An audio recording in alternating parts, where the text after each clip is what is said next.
Very good morning, students. Today we are going to begin with our second chapter of civics, that is the Indian Parliament. We have studied that the Parliament plays an important role in parliamentary system of government. In this chapter, we will discuss the Parliament of India. The Constitution of India has created the Parliament of India.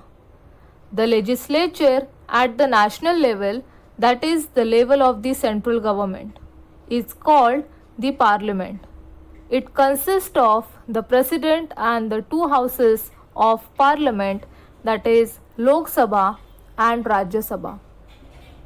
Though president is an inseparable part of the parliament, he or she cannot participate in the discussions in either of the house of the parliament. The two houses of the parliament are called the Lok Sabha and the Rajya Sabha. Can you find out? The constituent states in India get seats on the basis of their population. For the purpose of elections, the state is divided into territorial constituencies. The population of these territorial constituencies is approximately equal. Use the internet to find out the number of seats each constituent state has in the Lok Sabha. For example, Maharashtra 48 seats, Gujarat 26 seats, Madhya Pradesh 29 seats, Goa 2 seats and Uttar Pradesh 80 seats. Now here we have an image of Parliament House at New Delhi. Let us discuss about the two houses of the parliament, that is the Lok Sabha and the Rajya Sabha. Lok Sabha is the lower and the first house of the parliament. Lok Sabha is the house of representatives directly elected by the people. Hence, the Lok Sabha is called the first house. The members of Lok Sabha are elected directly by people from the territorial constituencies. The tenure of Lok Sabha is of 5 years. The elections take place after every 5 years. These elections are known as general elections. However, there are examples when the Lok Sabha was dissolved before the completion of 5 years. Elections held in such a case are called midterm elections. Lok Sabha is the representative body of the citizens of the country. As per the constitution, there can be a maximum of 552 members in the Lok Sabha. To ensure equal representation to all sections of the community, some seats are reserved for members belonging to scheduled caste and scheduled tribes. In case there are no representatives from the Anglo-Indian community, the president can appoint 2 members from this community to the Lok Sabha.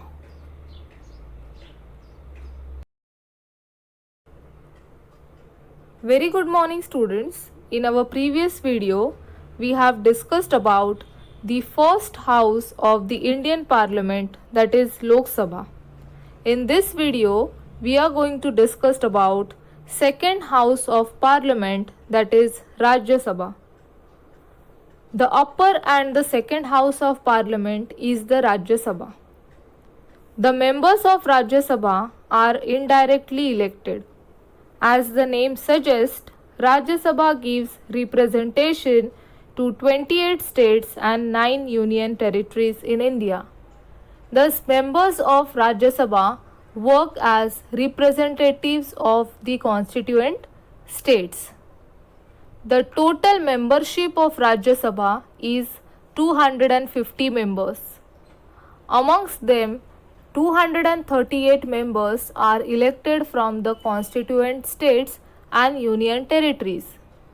All the constituent states do not get equal representation in the Rajya Sabha. It is proportionate to the total population of each of the state.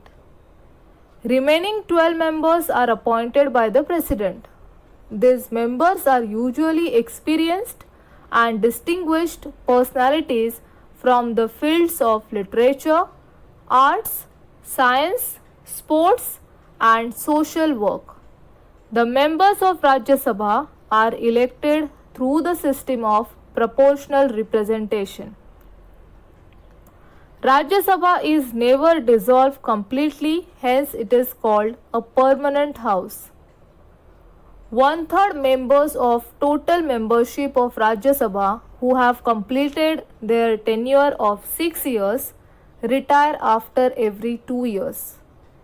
An equal number of new members get elected. Because of the limited members of Rajya Sabha retire step by step. Rajya Sabha can function continuously. Any person contesting for the elections of Rajya Sabha must be an Indian citizen and he must have completed 30 years of age. Members of Lok Sabha and Rajya Sabha are known as members of Parliament. Members of Parliament try to resolve the queries and complaints of their constituencies by raising questions in the Parliament. Government allocates them funds to carry out developments and the development activities in their respective constituencies. Very good morning students. In our previous video, we have discussed about the two houses of the Parliament, that is Lok Sabha and Rajya Sabha. Based on that, we have a conversation on page number 72 of your textbook. Here Mary, Radhika, Ranveer, Shabana, Muskan and Pranav is having a conversation related to Lok Sabha elections. If a person want to contest elections, he or she has to complete 25 years of age. The Lok Sabha election can be contested from any constituency of a particular state and the conditions regarding the age and nationality is must. So based on this, let us have a discussion on functions of Parliament, formulations of laws and control over Council of Ministers. Functions of Parliament. After understanding the basics of Lok Sabha and Rajya Sabha, we will now review their functions. Formulation of laws.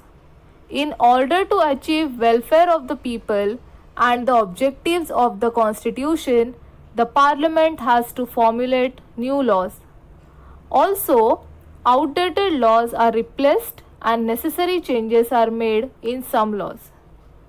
The process of the formulation of laws has been described in the Constitution. In accordance to the procedures, the Parliament fulfills this primary and important responsibility. Control over Council of Ministers. The Prime Minister and the Council of Ministers are drawn from the Parliament and Parliament exercises control over them. There are multiple ways through which this control can be exercised.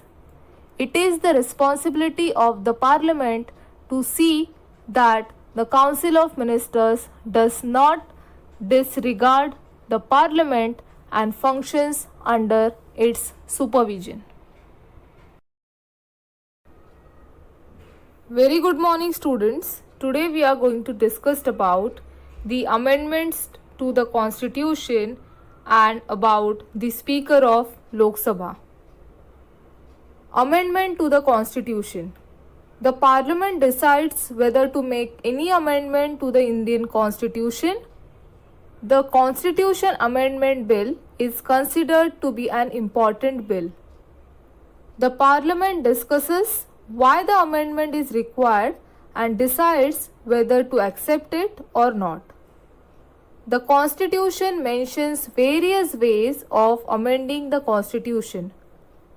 They are few provisions in the Indian Constitution which are amended by simple majority of the Parliament. Some provisions are require special majority, that is 2/3 of the Parliament. Few other provisions are amended by special majority plus consent from more than half of the constituent states. Speaker of Lok Sabha.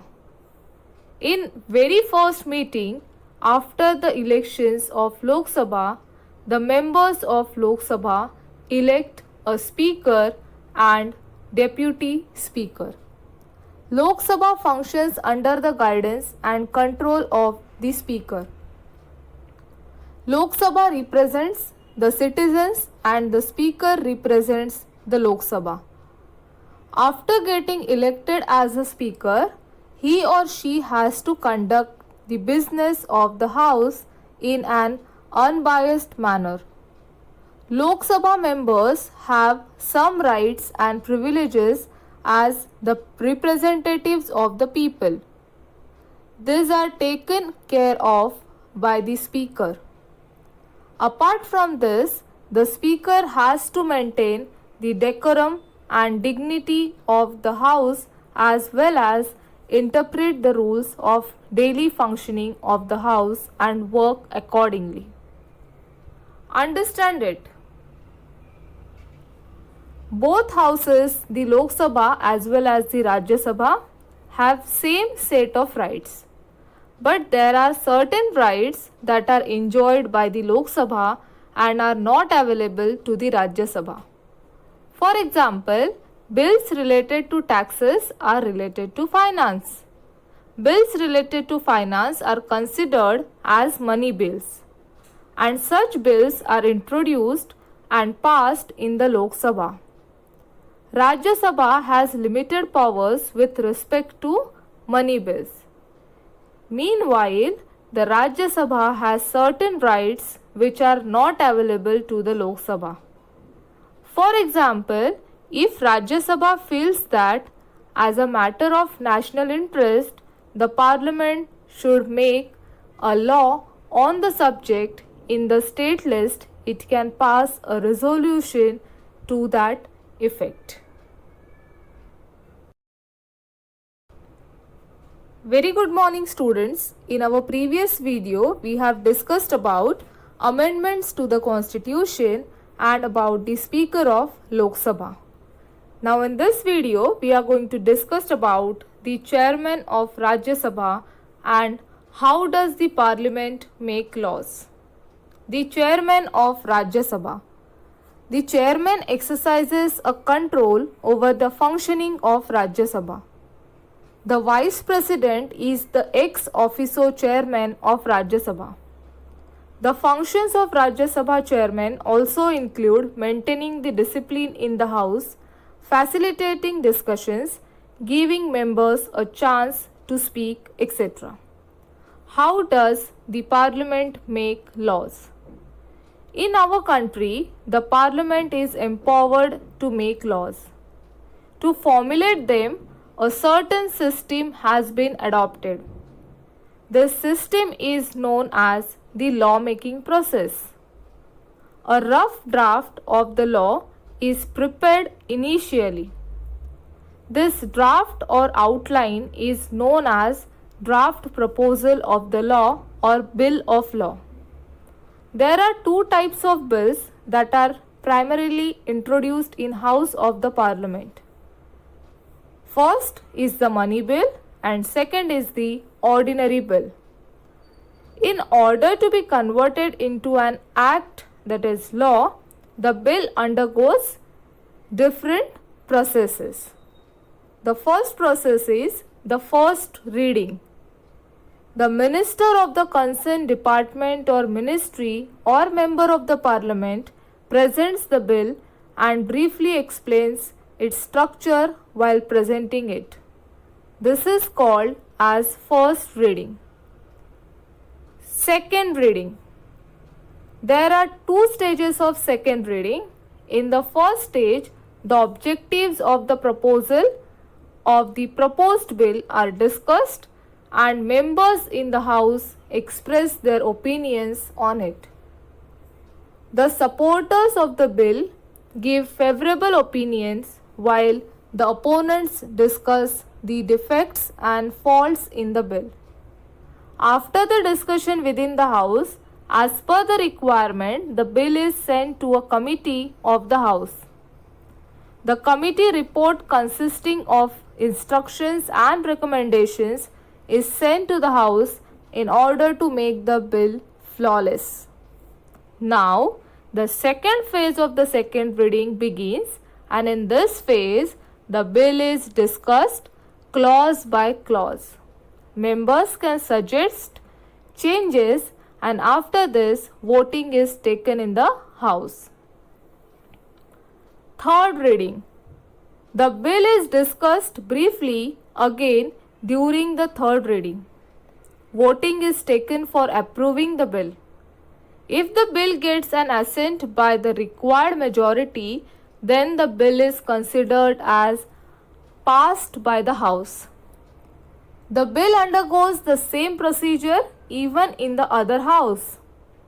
After getting an approval by both the houses, the bill is further sent for assent by the President.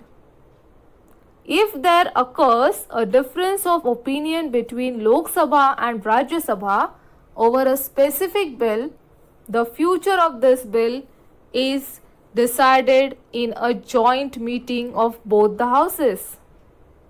After the final assent and signature of the President, the bill is converted into the law and the law is made.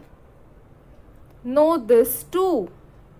Every year in the month of February, the Finance Minister presents the national budget to the Lok Sabha. The state legislatures also follow the same procedure of lawmaking as in the Parliament. The bill passed by the state legislature can become a law only after it receives the assent of the government or the governor. Thank you.